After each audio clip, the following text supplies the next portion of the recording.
Ассалаумағалейкум, ардақты ағайын.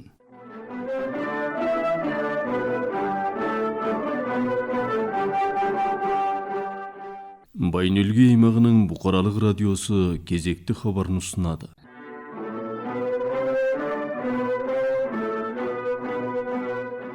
Бүгін Наурыздың 6-сы бейсенбі. Хабардан сіздер: Мемлекеттік ұлы құрылдың кезекті көктемгі мәжілісі 17 наурызда басталады. Сыртқы қатынас министрі Батсесік Жапонияға ресми сапарын аяқтады. Бүгін Моңғол елінде ұлттық журналистика саласының құрылғанына 112 жыл толды. Ертең мұражай апталығы басталады. Қызылшадан сақтандыру оқыту жүрілді. Азаматтық тіркеу бөлімшесі бастығы Аманбегі Дәукенұлымен өткізілген сұхбат. Монғолияның халық дәрігері, Монғолияға еңбек сіңірген дәрігер, медицина ғылымының докторы профессоры Асай Рәмішұлының шетелдерге сапарым атты мақаласы.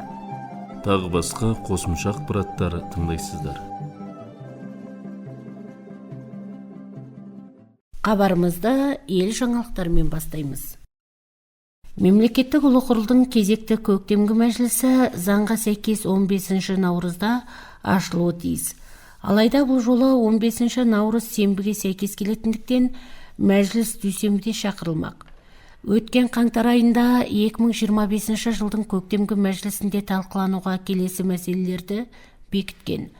Мұнда еліміздің 2026 жылға арналған бірыңғай бюджетінің негіздемесі және 2027 жылдан 2028 жылдарға арналған бюджеттік жоба жоспары, Моңғол елінің 2026 жылғы даму жоспарын бекіту туралы мемлекеттік ұлы құрыл қаулысының жобасы, 2024 жылға арналған бірыңғай бюджетінің атқарылуы, үкіметтік жиынтық қаржылық есебі және 2024 жылға арналған бюджетінің орындалуын бекіту туралы мемлекеттік ұлы құрыл қаулысының жобасы, үкіметтің борышын басқарудың 2026 жылдан 2028 жылдарға стратегиялық құжатын бекіту туралы қаулысының жобасы, мемлекеттік ұлы құрылының 2025 жылғы күзгі кезекті мәжілісі кезеңінде жүргізілетін жоспарлы тексерулер кестесін бекіту туралы мемлекеттік ұлы құрыл қаулысының жобасы,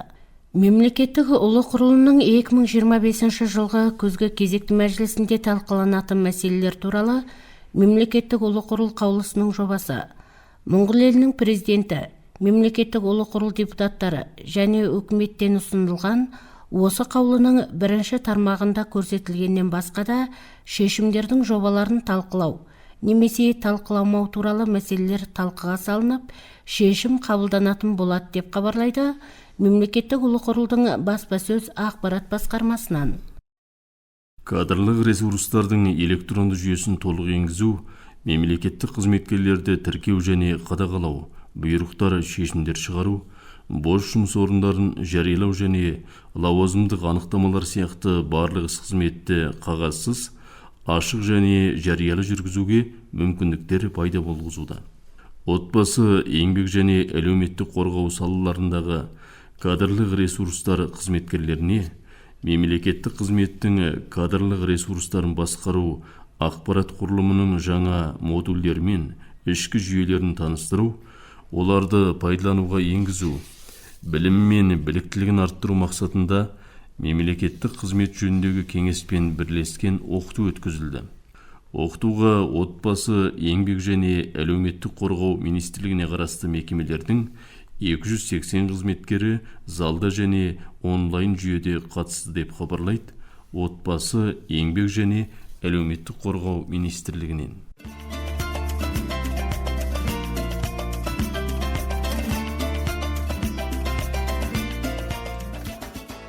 Сыртқы қатынас министрі Батсесік Жапонияға ресми сапарының соңғы күні Онедера Юсер Ран компаниясының өкілдерімен кездесті. Елімізде алдағы жылдарда жүзеге асырылатын экономикалық және қаржы енгізу жобалары мен ірі жасампаздық істер үшін білікті кадрларға аса зәру. Сондықтан еліміз жастарын Жапонияда түрлі мамандықтарға оқытып, тәжірибеден өткізу және алған білімдерімен өз елінің дамуына үлес қосу мүмкіндігін беру және осы бағытта бірлесіп жұмыс жасау мүмкіндігі жөнінде тараптар пікір алмасты. Жергілікті жастарды осы шараға тарту мүмкіндігі айтылып, аймақтардағы кәсіптік орталықтарға сүйене отырып, оларды негізгі кәсіби дағдыларға үйрету, жапон тілін меңгерту, одан кейін белгілі бір мерзімге ешқандай делдалсыз кешенді тәжірибеден өту бағдарламасын тегін іске асыру мүмкіндігі бар екендігін компания өкілдері атап өтті. Жастардың дамыған елдерде білім алып, жаңа техникаларды, технологияларды меңгеруі еліміздің болашақ дамуына қажетті білім мен қабілеттерге ие кадрлық ресурстарды құрудың маңызы зор. Екінші жағынан екі ел арасындағы адамдарға бағытталған арнайы стратегиялық әріптестікті дамытатын мұрагерлерді дайындаудың екі жақты пайдасы бар болғандықтан, компания өкілдері жағдаймен танысу және оны зерделеу үшін жақын арада Монғолияға баруға шақырылды деп хабарлайды Сыртқы қатынас министрлігінен. Бүгін Моңғол елінде ұлттық журналистика саласының құрылғанына 112 жыл толып отыр. Тарихтағы дәл осы күні, дәлірек айтқанда 1913 жылы 6 наурызда Моңғолияда бұқаралық ақпарат құралдары мен ақпарат саласының пайда болып, дамуына негіз қалаған Шинтол Хемих Бичик газетінің алғашқы саны жарық көрді. Моңғолия астанасы Күреде газет шыға бастауы сол кездегі үлкен мәдени төңкеріс болды. Бұл газет журнал түрінде 50 бетке жуық көлеммен 500 данамен басылып, мемлекеттік ұйымдарға таратылды. Ал Моңғолия журналистер одағының 7-ші съезінде бұл күнді Моңғолия ұлттық журналистикасының құрылған күні деп белгілеу туралы ұсыныс жасалып, 2009 жылдан бері жыл сайын аталып өтіліп келеді. Бұл газетті Бурятияның ұлы ғұламасы ағартушы Цебен шығарғанын айта кеткен жөн. Ол Моңғол еліндегі алғашқы баспахананың да іргетасын қалады. Жазу институтын құрды. Тарих пен этнографияға қатысты ондаған ғылыми мақалалар жазып, әлем классиктерін моңғол тіліне аударып, мәдениет тарихына зор үлес қосты деп хабарлайды Монцаме агенттігінен.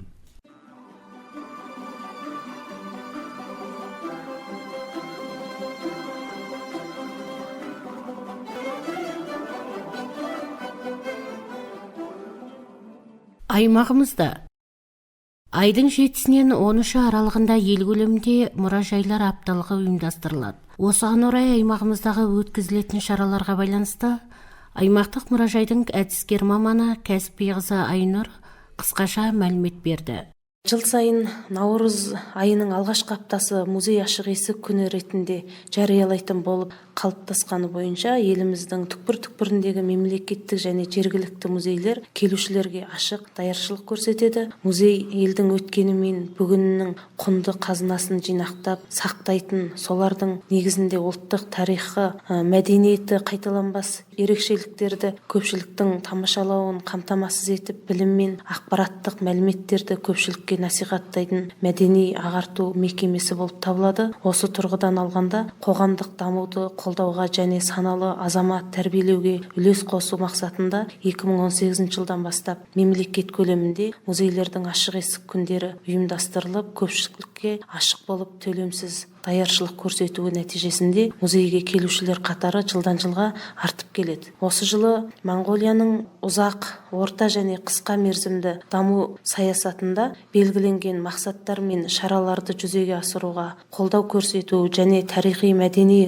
ескерткіштер мен өнер туындылары арқылы балалар мен жастарды ұлттық және отансүйгіштік сезімге баулу мақсатында наурыз айының 7-сінен 13 күндері аралығында музейлердің ашық есік күндері ұйымдастырылады. Бұл күндері аймақтық музейде ата заңды құрметтейік уақытша көрмесі, әлем мұрасы, Моңғол Алтайының жартас суреттер атты лекциялық кездесу, тарихи тұлғалар және мақтан тұтатын мұралар тақырыбында білім танымдық іс-шара, мұз барысы мазмұнында VR көрсетілімі және сонымен қатар музей қызметкерлерінің шекаралық 0165 әскери бөлімшенің құрмет залымен танысуы қатарлы іс иш-чаралар уюмдастырылып, дайындыктар жасалууда. Сиздер ужумдарыңызбен және отбасыларыңызбен музейге келип, мәдени муралар менен таанышууга усунус билдиребиз. Және де Навруздун 8-9 күндөрү демалыс күндөрү болгондуктан, Навруздун 7-си, 10-у, 11-и, 12-си, 13-ші күндері сағат 8:30-дан 12-ге дейін және де 13 сағаттан 16:30-га дейін даярчылык көрсетеміз. Көптеп келіп даярчылык жасатыңыздар. Мұражайды тамашалау сол күндері ақысыз болғандықтан әрбір ұжым отбасы мұражайдағы жәдігерлермен танысуларына болады.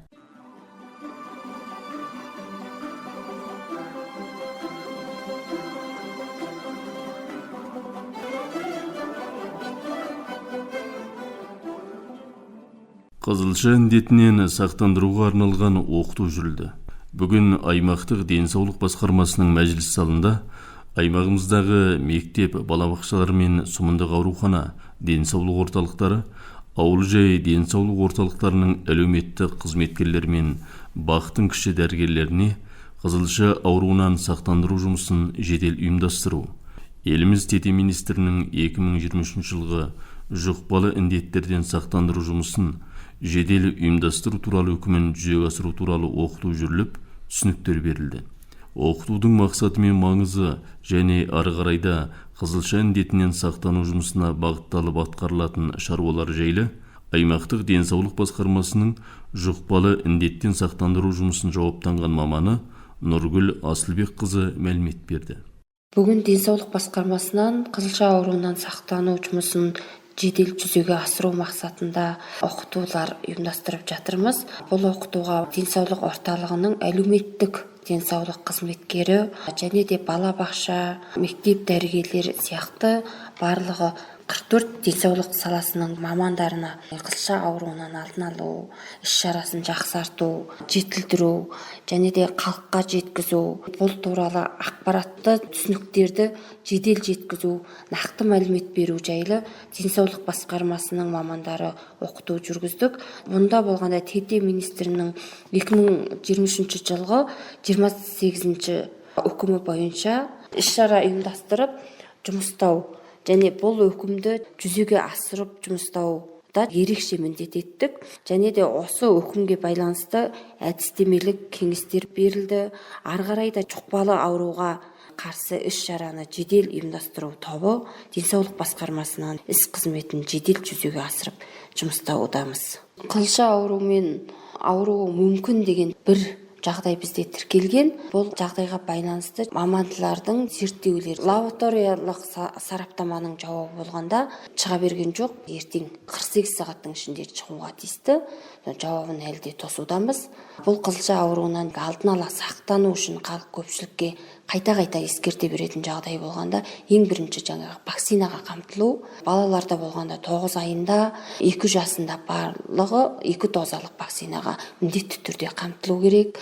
Және екінші маска тағу. Барлық кісі жұмыс орнында, көпшілік жиындарда да жаңағы маска тағуды қалыптастыру керек. Жеке бастың тазалығы, қол гигиенасының тазалығы, гигиена талаптарын орындау бұл жұқпалы аурудан сақтанатын ең маңызды жолы дегенде халық көпшілікке айта кетейік. Және де білім саласында және балабақша, мектеп орталығында жаңағы қызылша ауруынан алдын ала сақтану үшін ең маңыздысы әлеуметтік денсаулық білімін жаңағы арттыру. Бұл өте маңызды болып есептеледі.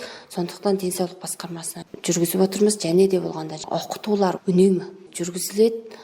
Бұда болғанда ең маңыздысы қызылша ауру мүмкін деген кісіні жекелеу, маманды орындарға, денсаулық орталықтарына міндетті түрде мәлімдеу.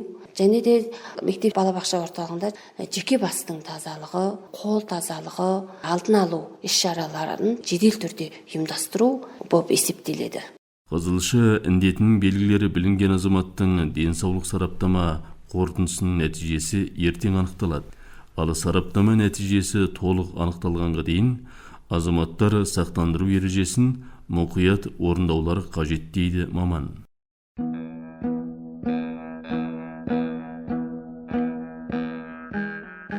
Ауа райының болжамы. Наурыздың 6 күнгі 20 сағаттан 7 күнгі 20 сағатқа дейінгі бір тәуліктік ауа райының алдын ала мәліметіне қарағанда, аймағымыздың барлық өлкелерінде ауыспалы бұлтты, күндіз өлкенің Батыс бөлігінің кей жерлерінде тауларға аздаған қар жауады. Жел батыстан 3-8 метр секунд мөлшерінде. Күндіз желдің жылдамдығы 12-ден 14 метр секундқа жетіп күшейіп, тау жоталарда қарлы бұрқасын болады. Ауа температурасы барлық өлкелерде түнде 13-ден 18 градус суық, күндіз 1 градус жылыдан 4 градус суық болады. Өлге қаласы маңында ауыспалы бұлтты, қар жаумайды. Желдің жылдамдығы батыстан 5-ден 10 метр секунд, күндіз 14-ден 16 метр секундқа жетіп күшейеді. Ауа температурасы түнде 11-ден 13 градус суық, күндіз 1-ден 3 градус жылы болады. Наурыздың 8-нен 12-сіне дейінгі 5 тәуліктік ауа райының алдын ала мәліметіне қарағанда, айдың 8-9 10 күндерінде өлкенің батыс, оңтүстік және оңтүстік бөлігіне қар жауады. Бұл уақытта желдің жылдамдығы кей жерлерде 14-ден 16 метр секундқа жетіп күшейіп, тау жоталарда қарлы бұрқасын болады. Басқа уақытта желдің жылдамдығы 5-ден 10 метр секунд мөлшерінде. Ауа температурасы барлық өлкелерде түнде 15-ден 20, күндіз 4-ден 9 градус суық болады деп хабарлайды аймақтық су және ауа райы қоршаған ортаны зерттеу орталығынан.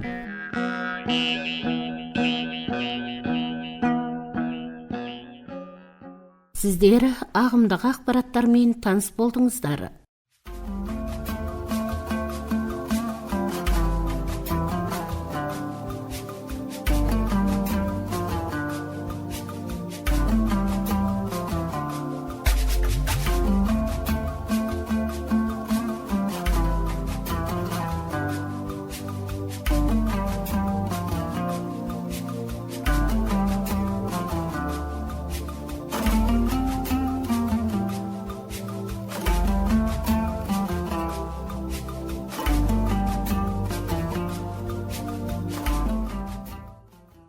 Жуырда аймақтық азаматтар өкілдер құрылы жанындағы қылмыс қайшылықтан алдын ала сақтандыру кеңесінен аймағымыздағы мемлекеттік тіркеу бөліміне балалардың тіркеу жұмысына байланысты анықталып отырған қайшылықтарды жою туралы ресми тапсырмалар берілген.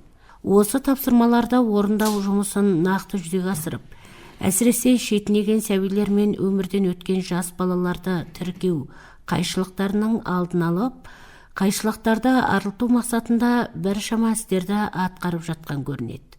Бұл жөнінде аймақтық мемлекеттік тіркеу бөлімінің азаматтық тіркеу бөлімшесінің бастығы Аманбек Тәукенұлымен сұхбат өрбіттік. Соңғы уақыттарда мына балалардың тіркеуіне байланысты көптеген қайшылықтар шығып жатқан көрінеді. Балалардың тіркеуіне байланысты қайшылықтар не себепті шығып отыр, қандай тіркеу жұмыстарынан қайшылықтар анықталып отыр, осы мәселелер төңірегінде әңгімелесіп отырсақ. Жарайды, енді сұрағыңыз орынды. Мына балалардың соңғы кездері алтернативті кинодың дейміз ғой, аналардың бірінші, екінші орденіне байланысты қазіргі жағдаймен аймақ ұйым мекемелерден балалардың туу туралы мәліметтерін алып жатқанға сәйкес, өткенде осы балалардың жасқа жетпеген қайтыс болған тіркеулерін уақытында істетпегендіктен көптеген қайшылықтар шықты деген жөнінде аймақтық құрылтайдан жанындағы қылмыс қайшылықтан алдын ала сақтандыру кеңесінен бізге тағы да қағаздар келіп, осы жөнінде қандай істер атқару мәселесі жөнінде аймақ құрылтай басшысы Бекарыс басшымыздан бізге қағаздар келіп, осы жөнінде біз қандай қызметтер атқару жөнінде барлық ұсынымдардан өздерінің пікірлерін алып, осы пікірімізді жоғары қарай жүргізгенбіз. Осыған байланысты өткенде қылмыс қайшылықтан алдын ала сақтандыру кеңесімен бірлесіп аймағымыздағы бақ әкімдерімен сондағы қызмет істеп отырған жұмысшыларға алдын ала сақтандыру жөнінде жиын өткізген. Және де бұның көбінде қандай мәліметтер анықталып отыр дегенде байланысты еңбек қамқорлық даяшылық басқармасынан сол жолда өткен біраз сумындарға жүрген инспекторлардың таныстыруында да көп осы мәселе жөнінде айтып жатты. Ал енді бізде бұл заңда көрсетіп қойған туған баланы 30 қонақтың ішінде тіркетуге тиісті. Ал енді қандай бір жағдаймен қайтыс болған тіркеуде жалпы орталық жерлерде 3 қонақта және сумындарда 7 қонақта тіркетуге тиісті. Ал енді бұны болғанда еліміз президентінің 2025 жылдың 6-13 жарлығында 1 жастағы дейінгі және де 1 жастан кейінгі қайтыс болған балалардың тіркеуін осы бірінші, екінші орден алғанға материалына кіргізеді деген шыққан шешімнің боюнча мына жаңағы балалардың көбін тізімдерін істете бастады. Бұл енді бұрында да істетіп келген. Ал жаңағы істетпей қандай бір жағдаймен қайшылық істеп жүрген азаматтар болғанда бұлар енді заң жүзінде тексеріліп анықталып жатқан сияқты. Ал бізде бірден тіркеуде көрсеткен жаңа уақытында істетуге тиісті болғандықтан қазіргі жағдаймен мысалы алғашқы 2 айдың мәліметі бойынша 136 өмірден өткен адамдардың тіркеуін істетті. Осының ішінде уақытында істетпеген тұрақты тіркеулерінен өздерінің тұрақты жеріндегі орталықтағы ауруханалардан жаңағы өзінің тұрақты жерден анықтама қағаздарын алып, және де АМ-долама маекті дейді, бізде сол АМ маектісін жаздыртып 23 азамат баланың тіркеуін тағы істеткен. Осындай статистикалық мәлімет бар қазір жағдаймен. Уақытында шетінеген балаларды, өмірден өткен балаларды уақытында тіркетпеген жағдайда жүктелетін айыппұлдар бар ма?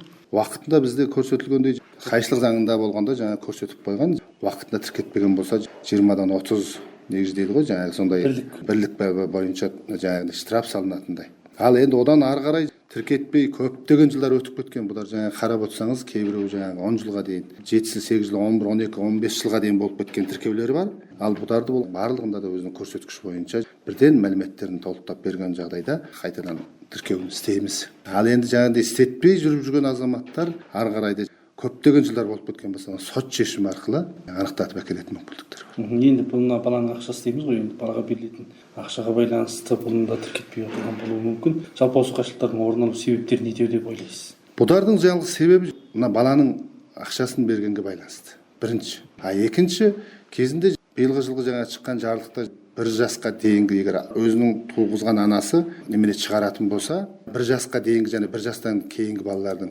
қайтыс болу тіркеуін осы ананың орденнің материалына кіргізетін болғандықтан осындай мәселелердің шығып отырған себебі сол. Ал екінші, кезінде тіркетпеген жағдайдан болып ешбір кірмейтіндіктен мына балалардың жаңа тізімдерін уақытында істетпеген жағдайлардың көбісі осы болып тұр. Бұлардың ар жағындағы 2 мәселе бар. Біріншісі баланың ақшасын алу, екіншісі бірден сол уақытында тіркеуге кірмейтін болғандықтан жаңағы бірден орден алғанға.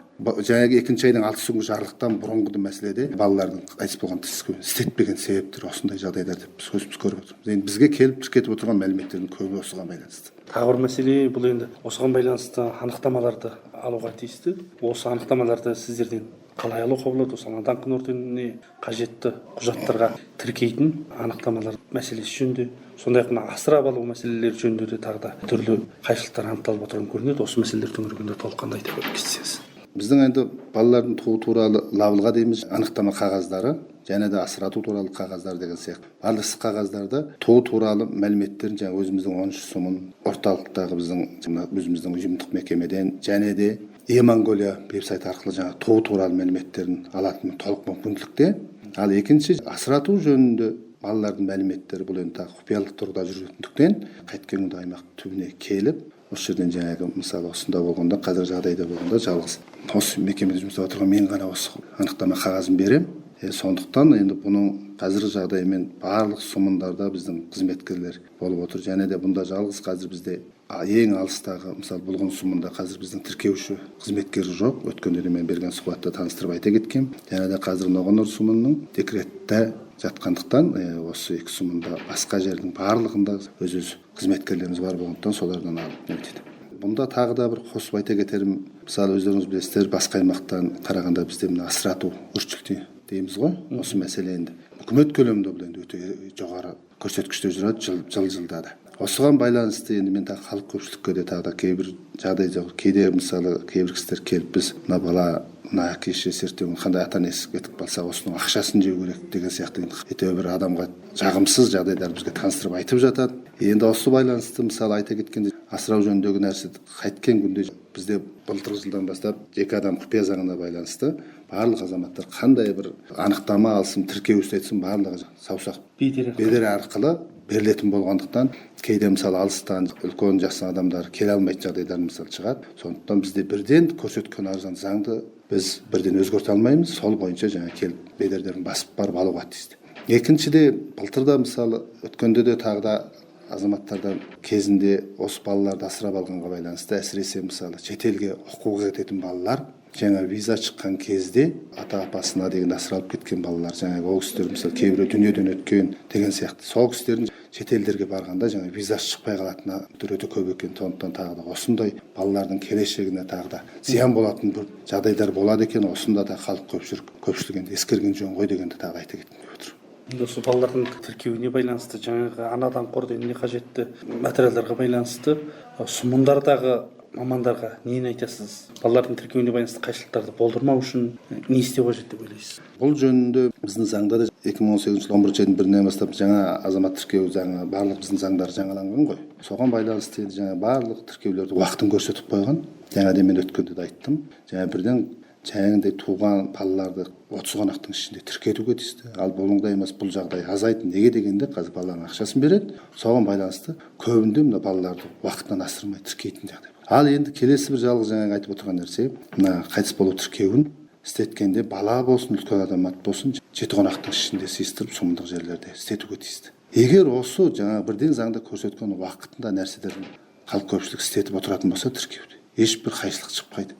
Бұған бақ әкімдері де жауапты болуға тиісті деп ойлайсыз? Бақ әкімдері де, жаңа бізден бірден жұмыстап отырған біздің қызметкерлер де барлық жерде бұны жасырар жоқ. Қыр-сұмында таудың түбінде отырған малшы қауымға да ағайындардың оңай емес қой. Бұл кісілердің барлық нәрсені жете түсіне бермейді. Бұған халық көпшілікті кінәлауға да болмайды. Ал бірден бақтардың жиналысы жаңағыдай өтіп жатқан жерлерде біздің қызметкерлер және де бақ әкімдері осы барлық заңның насихаттауын жүргізуге тиісті, жаңа таныстыруға да тиісті. Сондықтан осы нәрселерді барлық көпшілікке жеткізіп отырса, осындай қылмыс қайшылықтары шықпайды. Негізі алдын ала сақтанып, біздің бірден аймақтық қылмыс қайшылықтардан сақтану кеңесімен бірлесіп тағы да ары қарай да қызметтер жүргізетін болуымыз керек деп өзім ойлаймын. Сондықтан енді сөз соңында айтарым, барлық тіркеулерді уақытында істетіп отырсаңыздар, бұндай қайшылықтар болмайды ғой дегенді тағы айта кеткім келіп отыр. Енді осы соңғы уақыттардағы балалардың туралы көрсеткіштері, мәліметтері, сондай-ақ өмірден өткен туралы мәліметтері жөнінде ақпарат бересіз.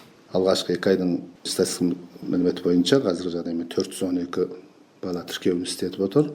136 азаматтың қайтыс болу тіркеуін істеткен, бұның ішінде 23-і бұрын енді көптеген жыл болып кеткен жаңағы балалардың тіркеуін істеткен жағдайлары шығып отыр. Сондықтан енді бұнда жаңағы көрсеткіш бұрынғыдай емес, 2 айдың мәліметі 136 деген өте жоғары сан. Сондықтан бұның көбісі уақытында нәрсені істетпегендіктен осындай жағдайларға келіп отырғандықтан уақытында барлық тіркеуді жасатып отырса, қандай да мұнда ешбір қайшылықтар шықпайды ғой деген тағы қайталап айта кетейін. Осы көктем уақытынан бастап, яғни осы наурыз айынан бастап шетелге азаматтардың саяхаттауға барып келу мәселелері жиілейді. Соған байланысты мынау шетел паспортын алу жұмысы да сұмындарда да осында да күрделене түсетіні белгілі. Осы жұмысты ары қарай жақсарту үшін, пәрмендендіру үшін, жеделдету үшін не істеу керек, қандай жоспарлар құрып жұмыстап отырсыздар, осы жөнінде айтыңыз.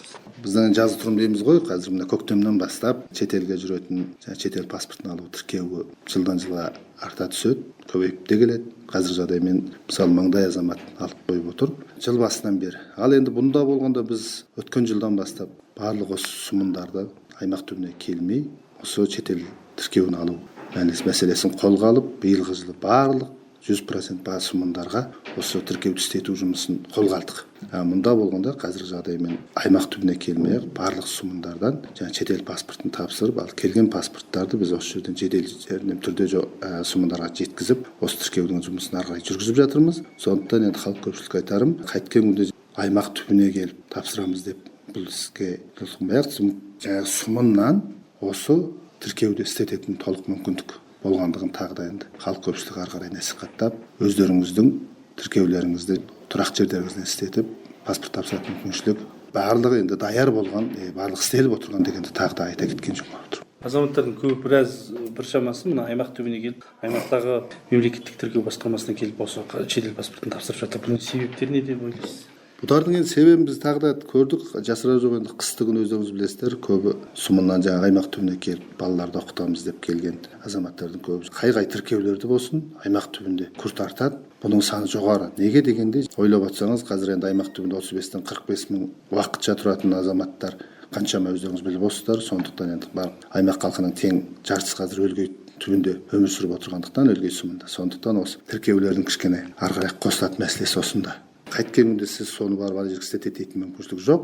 Бұл бірден заңда көрсетілген, жаңағы ешбір қандай бір тұрақты тіркеуінен емес, басқа жерде істете беретін мүмкіншілік те болғандықтан бұл тіркеулердің барлығы істеліп отырған себебі осында. Яғни азаматтар қайдан да даяшылық алуға болады. Даяшылық алуға болады. Бұнда тек қана асырау тіркеуін тұрақты тіркеуін ауыстыру деді ғой, шешіліп өтілген. Осыған байланысты ғана тіркеулерді жаңа тұрақты жерінде істейді да. Басқа паспортқа байланысты барлық паспортный анықтама қағаздарын алу нәрсесін барлық ешбір жергілікті жерді қарамастан қай жерден де беріле беретін мүмкіншілік болғандықтан осы тіркеулерде ақ көпшіліктің нәрсесі осында болады деген тағы айта кеткен жөн. Жыл басынан бері 1000-нан астам азамат шетел паспортын алған көрінеді. Сіздер аймақтық мемлекеттік тіркеу бөлімінің азаматтық тіркеу бөлімшесінің бастығы Аманбек Дәукенұлымен өткізген тілші сұхбатын тыңдадыңыздар.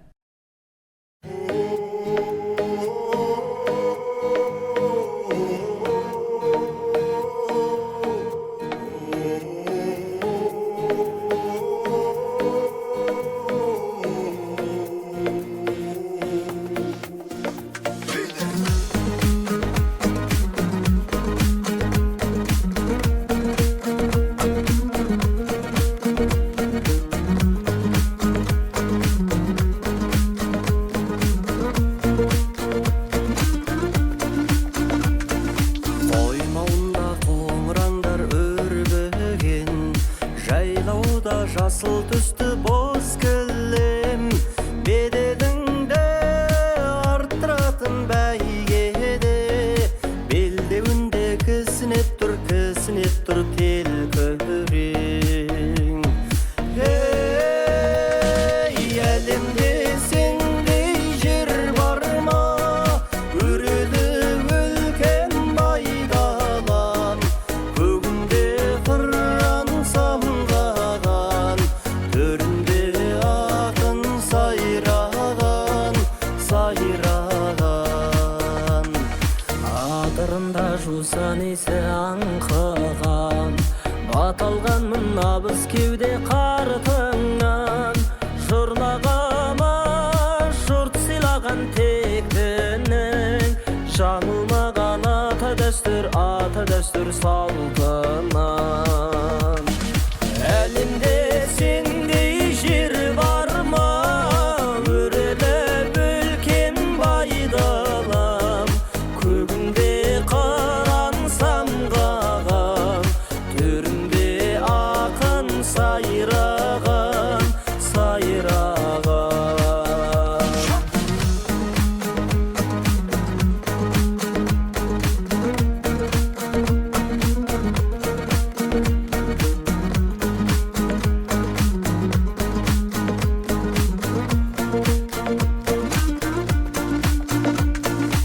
Ақындар мен батырлардың мекені, бөктерінде жусап жатыр бөкені. Ұрпақ үшін атқа болып ұрандап, бабалардың ізі қалған кешегі. Әлемде сендей жер бар ма, өрелі өлкен байдалам, көгінде қыран самғаған, төрінде ақын сайраған. Әлемде сендей жер бар ма, өрелі өлкен байдалам, көгінде қыран самғаған, төрінде ақын сайраған.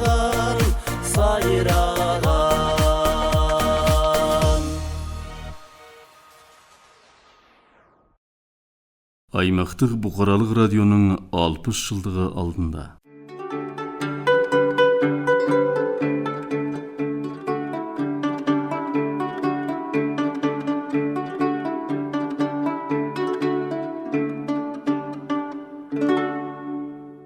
Алдыңғы қатардан ақпарат жеткізулері. Менде тілші болғамын деп ақиқақын ақтанып абил айтпақшы, халықтың рухани құралдары болушы газет пен радиоға жергілікті белсенді тілші ретінде ауылдық жерде тұратын біздерде қол қанаты болып атсалыстық. Біздің жас кезімізде халықты сауаттандыру, партия мен өкіметтің шешімдерін, заң ережелерді таныстыру мақсатымен өгіт насихат жұмысына үлкен мән бергендігі, білім мен мәдениетті өрістетуге қозғау салып, зор ықпал етті.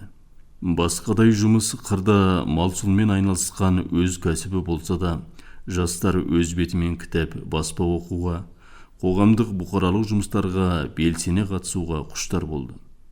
Бүгінгі ұялы телефон мен теледидарға тесірейіп, қадала қарап қалғанның орнына талаптанып, өз бетімен оқыған адамдар ақылды білімді, нәрсені өз қолдарымен жасай алатын жасампаз, өнертапқыш болды деп ойлаймын. 1960 жылдардан қырсымындағы малшылар ортасында 10-15 отбасын қарауына алып тағайындалған үгітші, насихатшылар болды. Сауатсыздар мұғалімі, табындық тәрбие ұстазы қызметінде атқарды. Апта сайын келген хат, хабар, баспаларды тарататын пошта тасымалдаушылар болды. Мен де сол үгітші, пошташы міндетін атқардым.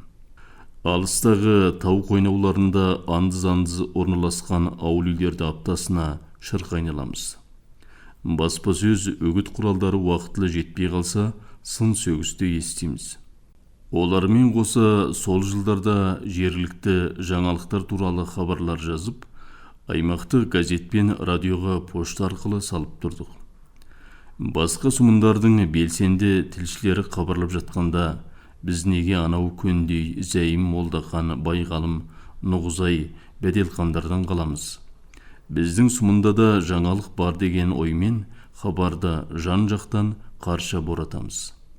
Қолымызға куәлік беріп, сенімді қолғанаттарымыз деп анда-санда мәжіліске шақырып, аз-мұздап болса да сыйға де беретіндіктен ынталана түсеміз. Сонымен менің өзім аймақтық радио мен газетке жалпысы 160-тан астам хабар, мақала жазып, ақпарат ұйымының дамуына үлес қостым. Жазуға төселіп, халық емшілігіне байланысты кітап жазып, баспадан шығардым. Жолдаған хабарымыз радио толқынымен таралған сайын, онда аты, еңбегі айтылған адамдар да көңілденіп қалады. Бір-бірінен үлгі өнеге тәжірибе алады. Жағымсыз көріністердің арылуына да пайдасы тиеді.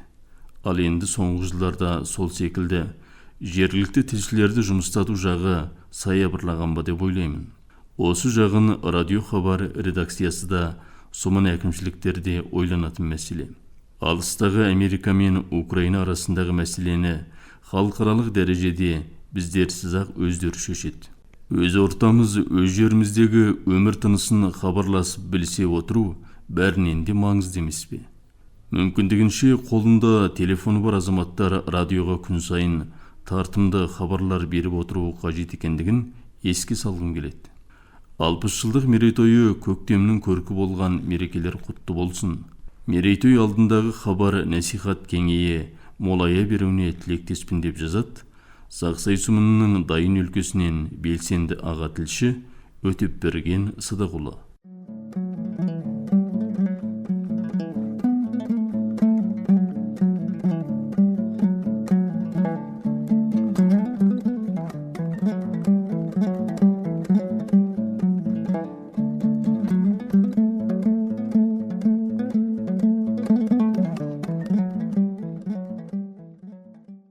Назарларыңызға жерлесіміз Монғолияның халық дәрігері, Монғолияға еңбек сіңірген дәрігері, медицина ғылымының докторы профессор Асай Рәмішұлының шетелдерге сапарым атты мақаласын ұсынамыз.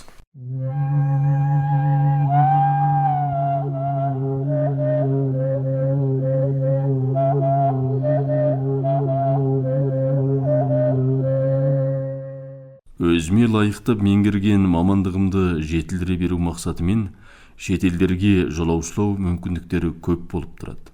Кеңестер одағының Иркутск қаласында өкпе ақауларын рентгенмен ажырату диагностикасы тақырыбында 45 күндік семинарға қатысуға алғаш рет 1984 жылы бардым.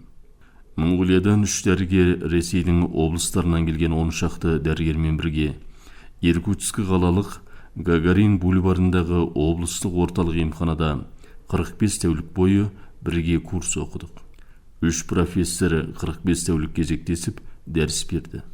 Онан соң дүниежүзілік денсаулық ұйымының тарапымен 1993 жылы Ресей астанасы Москвадағы Академик Блохин атындағы бүкілодақтық онкология зерттеу орталығында 3 айлық курсқа қамтылдық. 1995 жылы Қазақстанның Алматы қалалық онкология зерттеу орталығында қатерлі ісіктің заманауи диагностикасы мен емдеу тақырыбындағы 45 тәуліктік оқытуға қатыстым. 1995 жылы алғаш Корея, Таиланд, Қытай 3 ел арқылы 3 аптамен ғылыми жолдастық, таныстық саяхатын жасадым. Бұл сапардың мақсаты сәулемен емдеудің заманауи құрал жабдықтарымен танысу болды. Кореяда атақты Йонсей университетінде 7 тәулік болып, сәулемен емдеу құрал жабдықтарымен танысып, басшыларымен, дәрігер мамандарымен сұхбаттасқан едім. Маған қызмет еткен бір жас дәрігер жұмыстан тыс уақытта қаланы тамашалатып, тарихи орындарда, сауда дүкендеріне саяхаттатты. Ол кезде қазіргі Инчон аэропорты жоқ, және Гимпо атты ұшақ жайға түсіп, және ұшқан едік. Бізде бірнеше жылдың алдында ғана әкелінген сәулемен емдейтін желілік жылдамдатқышты, яғни линаг аппараты әлдеқашан қолданысқа енгеніне таң қалдым. Таиланд, Қытайда да сондай. Желілі желдеткіш, яғни линаг аппараты болар ма еді деген сол кездегі арманым 25 жылдан кейін орындалып, қатерлі ісікті сәулемен емдеу сапасын жақсартты. Халықаралық жобада директоры Ниямдаба екеуміз ақылдаса отырып, сәулемен емдейтін жаңа аспап алуға жолдаған өтінішімізді ол жақ қабылдап, бізге сәуленің жаңа құрылғысын беретін болып шешті. Оны тасымалдауға ең жақын ел Қытай Халық Республикасынан алатын болды. Сапарымның және бір мақсаты сәулемен емдейтін осы жаңа құрылғыны өндірісінің өзінде көріп білу еді. Кореяда бір апта болып, Сеул қаласынан Таиландтан виза алып ұштым. Таиландының Тайпей қаласы арқылы оның Бангкок қаласына баратын маршрут болды. Ал Кореяға Улан-Батырдан Бейжің арқылы ұшып барғанмын. Таиландының Бангкок қаласы әуежайынан мені қарсы алатын адам жаңғалақтап біраз кешігіп жетті. Ұшақтан түскенде дәл саунаға кіргендей сезім пайда болды. Бұл мен көрген алғашқы ыстық ел еді. Осындағы Сирияж мемлекеттік емханада 7 күн жұмыстап, сәулемен емдейтін аспап құрал жабдықтармен таныстым. Бұл емхана ішінде Будда ламалары кітап оқып отыратын салтанатты кең зал бар екен. Емханада марқұмдардың діни барлық рәсімдерін өткізіп, соңғы сапарға осы орыннан аттандыратындығы таңғаларлық жағдай әрі маған ұнады. Осы арадан тура Бейжіңге бет ала ұштым. Барлық жол Римге бет алады дегендей, ол кезде қай елге барсаң да барлық ұшу Бейжің арқылы болатын. Халықаралық агенттіктің ұшу билеті арғы жағынан солай жазылып келетін. Мен Таиландтан ұшып, Бейжіңге түскенде жобаның Қытайдағы өкіл маманы қабылдап, ертеңінде Бейжіңнің Қытайдың батыс оңтүстігіндегі Сычуан облысы Ченду қаласына баратын ұшаққа отырғызды. Бізге берілмек сәулемен емдеу құрылғысы мен оның сәуле шығаратын кобальт 60 зарядын дәл осы Сычуанда өндіретіндіктен, соның бәрін жерінде таныстырмағы осы екен. Мұнда келіп, өз емханамызға жіберілетін құрылғымен танысып, хаттама жазып, оны Монғолияға жолдауға келісіп, құжаттарын толық дайындадық. Ал осыдан соң қытайлық серіктестер Сычуанда саяхаттатты.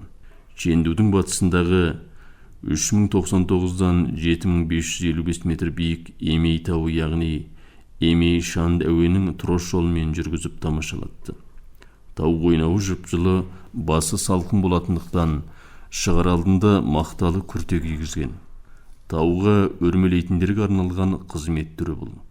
Тау етегінде жұқа жейдемен ыстықтаған адам тау басында киімің қалың болса, аспанның бұлттарының өзі төменде қалып, бұлт үстінде жүргендей таңғажайып сезімге бөленеді екен. Тәуіп етуге осы тауға қалың адам шығады. Тау басында құлып көбірек сатылып жатты. Арымдары сияқты ерлі зайыпты адамдар сатып алып, тартылған темір шынжырға тағып, кілттерін ұзаққа лақтырысып жатты. Таудан түсіп біраз жүріп, орман ішіндегі бір тамға келдік. Ол тарихи орын, яғни Тайвань көсемі, Гаминдан партиясының төрағасы Чинкайшидің тұрған үй екен. Ішіне кіріп тамашалап суретке түстік. Келесі күні атақты Көкөзенде қайықпен серуендеп, көркем табиғатты тамашалап, көңіліміз серпілді. Тау басындағы иен жерде бір шатыр тігілген екен. Сұрастырсақ, дәрілік өсімдік теріп жүрген адам тұрады екен. Әрине, Қытай елі дәрілік өсімдіктер арқылы емдеу дәстүрімен әлемге әйгіленген ел ғой. Сөйтпегенде ше деген ойға келдім. Ерте кезде Сычуан 4 жағынан биік таулармен қоршалған, жол қатынасы тым күрделі болыпты. Ұлы Қытай ақыны Ли Бай Шуги жолы Сычуан жолы өлеңінде Шуги жолының қиынай, аспандай ұшасын құйындай деп жырлаған екен. Ли Бай Дуфу, Байжуи сынды әр буын ақындары осы өлкеде өмір сүргендік үшін ақын жыраулар мекені атаныпты. Әлемдік шай мәдениеті Қытайдан шай мәдениеті Сычуаннан шыққан дейтін сөз тіркесі бар. Сычуанның жан саны 80 миллиондай. Қытайдағы 56 ұлттың елуші Сычуанда тұратындықтан ұлташылықтарының отаны атаныпты. Сирек хайуанат панда атанған қамсаюы осында өседі. Жылына 2-3 мәрте түсім жиналады. Көркем табиғатты Сычуанды өздері жер жәннатына теңейді. Кейінгі жолдарда мамандыққа байланысты филиппиндіктер астанасы Манила, үндістандық Мумбай, марокколық Рабат, чехиялық Прага, пәкістандық Исламабад, жапониялық Токио қалаларында әртүрлі мерзіммен халықаралық дәрежедегі мамандық оқу семинарларға қамтылып, сан ондаған елдердің дәрігері мамандарымен танысып, әлемдік таңдаулы лекторлардың дәрісін тыңдап, білім байлығымен сусындай жүрдік. Оқудан тысқары бұйымтаймен барған әрбір елдің дәстүрлі ерекшеліктерін қала көргін. Адамдар мәдениеті мен діни наным сенімін білген сайын көзің ашылып, әлем жаңалықтарымен танысып, саналуан елдердегі әріптестерімізбен дидарласып достасқаным ұмытылмас сәттер болып жадымда қалған еді. Сол елден келген адамдармен бір орында отырып оқып үйренген, олармен дидарласып сырласқан кезде ойға оралғанда жүрек тебіренетін сәттер де болады екен. Сіздер жерлесіміз Монғолияның халық дәрігері, Монғолияға еңбек сіңірген дәрігер, медицина ғылымының докторы профессор Асай Рәмішұлының шетелдерге сапарым атты мақаласын тыңдадыңыздар.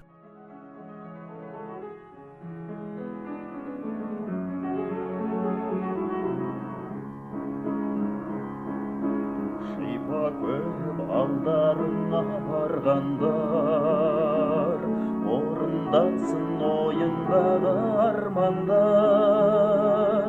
Ақ ниеттен сәлемімді қабыл ал, армысыңдар алғыс жауған ақ жандар, дәрігерлер ай, алғысымды алып ма, сырқатқа кеп жарық күн, абзал жандар, дәрігерлер ай, аяулысы халықтың. Отырғанда сырқат жайлы сұраулы, істер қанша қойылатын сұрау боп, қайғысы мен қуанышы халықтың, ілінген бе самайыңа қырау боп, дәрігерлер ай, алғысыңды алып ма, сырқатқа кеп жарық күн, абзал жандар, дәрігерлер ай, аяулысы халықтың.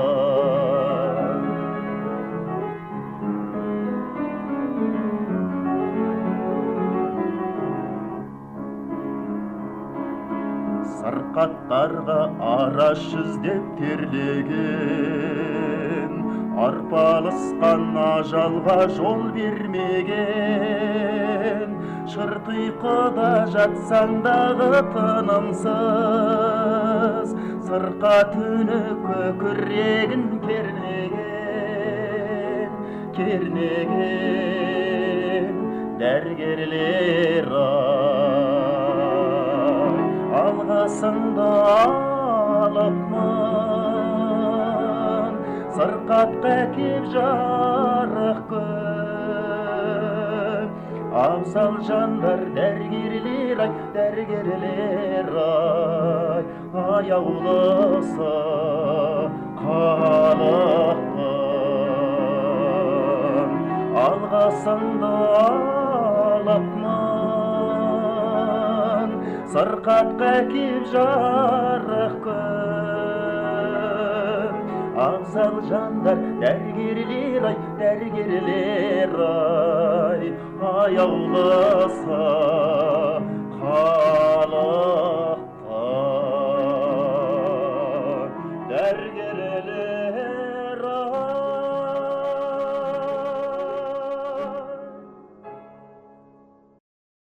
Құлақтандырулар. Сақсай сумыны 7-ші бағының өлкесі Түргін Шатқалы, Бұйын сумыны 3-ші бағының өлкесі Өмінғолда 2024 жылдың желтоқсан айының 20-сынан 2025 жылдың қаңтар айының 10 аралығында ұрлық жолымен бір сиыр сойып алған деген қылмысқа аймақтық полиция басқармасынан тергеу жұмыстарын жүргізуде. Сондықтан жоғарыдағы айтылған уақыт аралығында сиыр жоғалтқан азаматтар полиция басқармасының мал ұрлығы қылмысымен күресу бөлімшесінің қылмыстық тергеушісі полиция капитаны Ернарға хабарласыңыздар. Байланыс телефоны 9966 8642. Аймақтық полиция басқармасы. Брус хайбрид машиналардың батареясыны және КамАЗ машинаның аккумуляторын зарядтаймыз. Байланыс телефоны 9942-5300. Қазақстанның Әби Астана компаниясының халықаралық автобусы Өлгіден Астана Павлодар бағытына тұрақты әр аптаның сәрсенбі күні, яғни 3 айдың 12-сі, 19-ы, 26-сы күндері жүреді. Автобус сенімді, билеттер сатылуда. Онлайн арқылы тапсырыс беруге болады.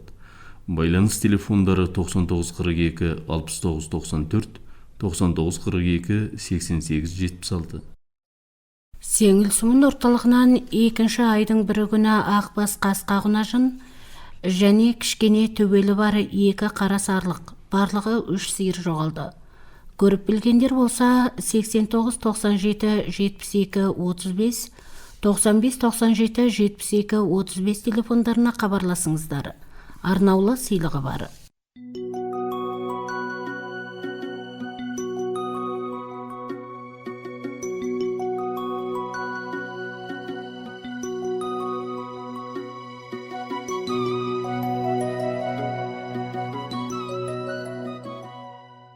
Құттықтау. Еліміздің білім саласы мен денсаулық саласында ұзақ жылдар бойы абыройлы қызмет атқарған Ноғонур сумыны тұрғыны Әпеке жездеміз Тоқайұлы Тоқатам мен Қазезқызы Айгерімдерді шаған мерекесі қарсаңында еліміз президенті жарлығымен алтын жұлдыз орденімен сыйланумен құттықтай келе, әлі де ұзақ жас жасап, бала-шағаларының ортасында жырғаулы ғұмыр кешуін тілейміз. Балдыздары Қуат, Мейрам, Алтай, Сәуле, Серуенгүл, бажалары Азатқан, Сәкен, келіндері Жансұлу, Жайнагүл, Гүлнәр, Айсәуле.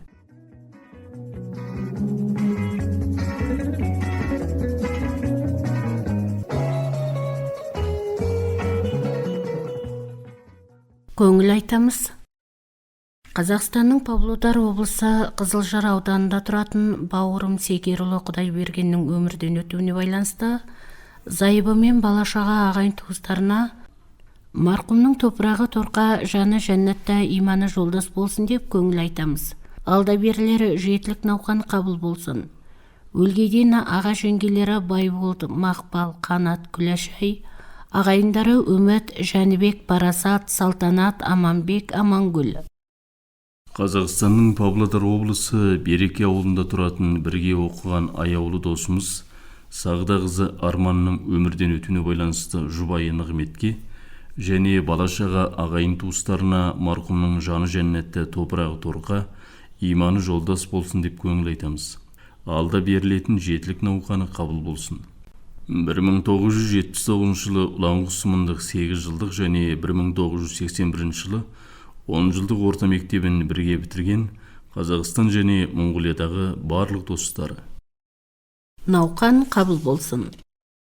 Санат қызы Гүлжазира марқұмның жетісі ертең Наурыздың 7-сі күні жұмада Ноғынұр сұмынындағы шаңырағынан беріледі. Жұбайы Қуан, баласы Оралбек, аталары Темірқан, Мұңғылқан, Рақымбай, Қуанған қажы, қайындары Қуандық, Жолдыбай, Қуанай, Құрметбай, Дәулет қажы, бауыры Мұхаммедқали және нағашылары, қыз күйеу балалары, ағайын туыстары. Асықбай қызы Кәсира марқұмның 2 жылдығы ертең Наурыздың 7-сі күні өлгі сұмыны 6-шы бақтағы шаңырағында беріледі. Балалары Дәуіт, Жаңалық, Тоқтасын және қыз күйеу балалары. Шотайұлы Мұхаммедбай Күнтуған марқұмның 1 жылдығы Наурыздың 8-сі күні сенбіде Ұланғұсымыны Сарбөктердегі шаңырағында және Қазақстанның Алматы қаласындағы қайын жұртында беріледі. Зайыбы Мәншүк, баласы Есенбол, күйеу балалары Бердос, Серікжан, ағалары Бекей, Дауай, Қуаныш, Құспан, енесі Жамай, балдыздары Серік, Серікбол. Саид қызы Сайлау марқұмның 2 жылдығы Наурыздың 7-сі күні жұмада 9-шы бақтағы баласы Солтан ханның үйінен беріледі. Балалары Солтан, Болатқан, Бақытберген, Солтанхан, Қуатберген, бауырлары Абай, Адай, Адайхан. Хабар айтамыз. Байнұр сұмыны 1-ші бағының тұрғыны Жәдік Боқайырұлы Шошайұлы Қайрат Наурыздың 6-сі күні науқастан қайтыс болды. Марқұм Қайрат ертең Наурыздың 7-сі күні жұмада Цеціктіге жерленетіндігін хабарлаймыз. Хабарлаушы ағалары Шайдолда Қазынабай, бауыры Өкен, зайыбы Бақытқан, балалары Ерболсын, Сердана, Азамат, нағашағалары Аман, Алдан, қайнағалары Төреқан, Мәулітқан, күйеу балалары Шәріпбай, Өнеш. Қадірменді радио тыңдаушылары, бүгінгі хабарымыз осымен аяқталды. Аман, сау болыңыздар.